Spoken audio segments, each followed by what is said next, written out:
Salut mes chers élèves, dans notre cours de géométrie d'aujourd'hui, nous allons continuer avec la notion de projection vectorielle. Dans les cours précédents, on a vu comment caractériser une projection vectorielle, c'est-à-dire les deux sous-espaces vectoriels qui caractérisent une projection vectorielle. Les deux sous-espaces vectoriels supplémentaires qui caractérisent une projection vectorielle. Eh bien, dans le cours d'aujourd'hui, nous allons utiliser de préférence les deux sous-espaces vectoriels supplémentaires qui caractérisent une projection vectorielle pour déterminer l'expression analytique de cette projection vectorielle. Ok, donc nous allons apprendre ou effectuer une chose de plus dans le cours d'aujourd'hui.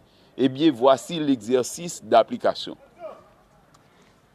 Dans l'espace vectoriel E rapporté à une base B égale à IJ, on donne les sous-espaces vectoriels supplémentaires D et delta engendrés respectivement par A égale à 2I moins J et B égale à I moins J. 1. Déterminer la matrice de la projection vectorielle F de E sur D de direction delta. 2. En déduire son expression analytique. Ok? Donc c'est ce texte-là que nous allons traiter ensemble. Ok? Je réclame vos attentions. Et si vous n'êtes pas encore abonné à mon channel YouTube, je vous prie de bien vouloir le faire. C'est Jimmy Deveil, enseignant de mathématiques, compétent et expérimenté. Maintenant, on donne l'espace vectoriel E. Ok? L'espace vectoriel est rapporté à la base B égale à IJ. Et bien cela veut dire qu'on est en dimension 2. C'est ce qu'on prouve ici en disant que la base c'est IJ. Donc cela veut dire qu'on est dans un espace vectoriel E de dimension 2. Et de plus, on donne les sous-espaces vectoriels supplémentaires D et delta engendrés respectivement par A et B. Okay? Donc cela veut dire D est engendré par A et delta est engendré par B. Et bien c'est pourquoi on met D, c'est A égale à 2I moins J. Pour delta, c'est B égale à I moins J. Maintenant, dans la première partie, qu'est-ce qu'on demande de faire? On demande de déterminer la matrice de la projection vectorielle F de E sur D, qui est la base, de direction delta, qui est la direction. Donc, on a déjà dit la direction ici. OK? Sur, c'est après sur, on donne la base. Après, de direction, on donne la direction. Parfois, on pourrait dire d'autres mots. OK? Maintenant, j'ai déjà vu ça dans les cours précédents. Comment on pourrait identifier les jargons pour identifier la base et la direction. OK? Maintenant, et pour commencer, eh bien, on écrit ça. F étant la projection vectorielle de E sur D parallèlement à delta. Ok, donc, on devrait écrire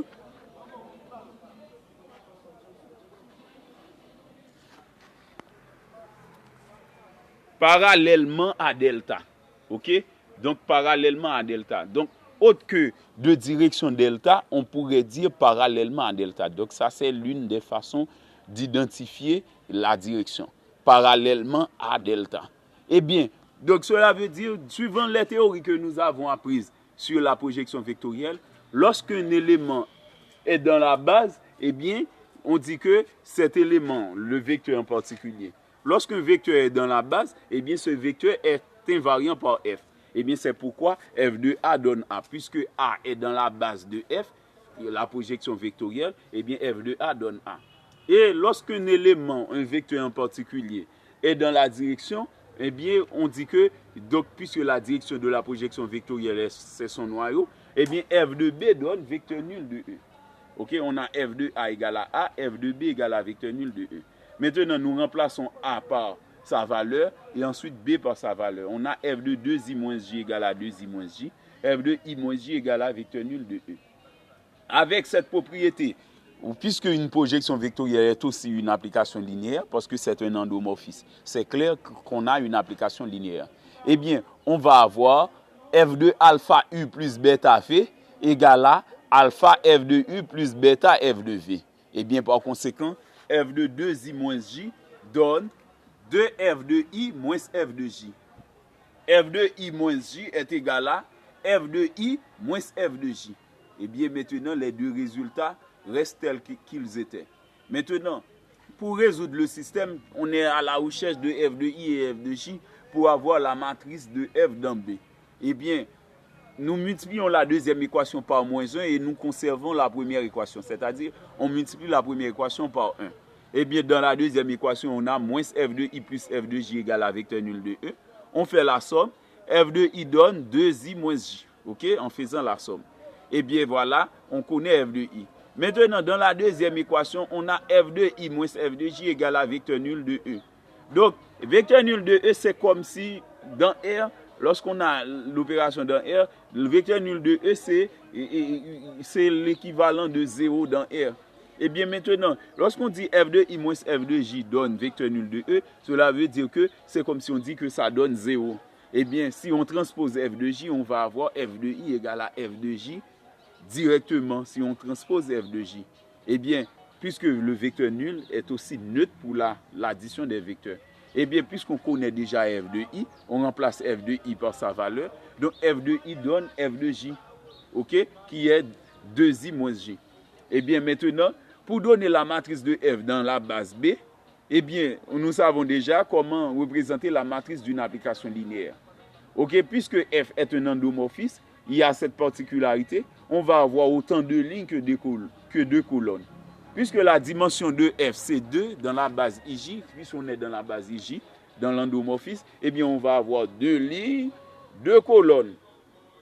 La première ligne pour les coefficients de I, la deuxième ligne pour les coefficients de J. La première colonne pour la valeur de f de I, la deuxième colonne pour la valeur de f de J. Eh bien, on a 2 moins 1, 2 moins 1 dans les deux cas.